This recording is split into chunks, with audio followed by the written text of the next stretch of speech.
Earlier this week, His Grace Bishop Silouan and entourage visited Gosford Quarries, run by the multi-generational Sarkis family some 70 kilometres north of Sydney, to inspect sandstone which will be used to clad the college tower.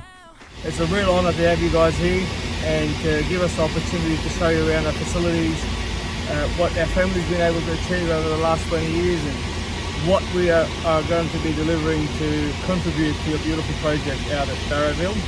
And I hope you guys enjoy the tour.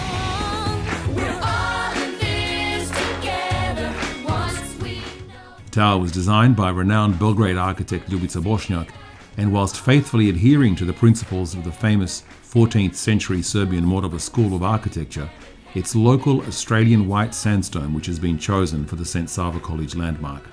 Whilst it's an integrated element of the main building, the tower, in all of its traditional medieval grace, will very much stand apart from the very contemporary building with its expanses of glass and deep verandas. It's a very deliberate juxtaposition of old and new, of Serbia and Australia, but a juxtaposition of seamless complementarity nonetheless.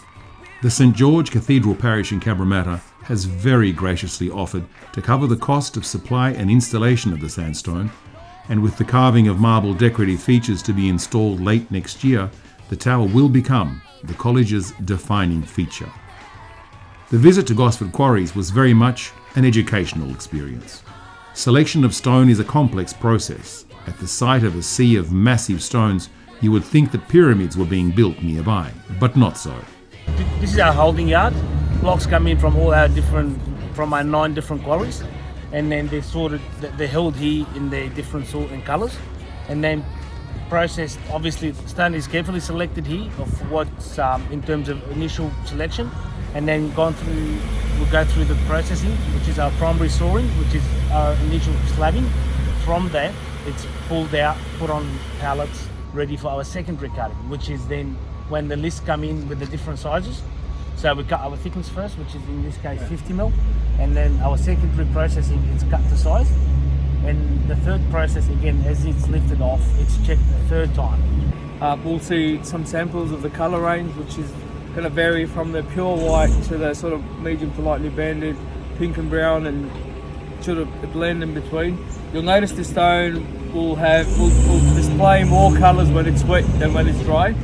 First delivery of the quarried and dressed stone and the start of installation is expected in the first weeks of July.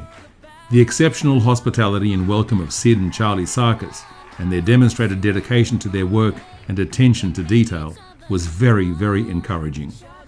Bidding them farewell, a very cheerful and grateful Bishop Silouan thanked his hosts and asked that the Lord continue to bless the work of their hands.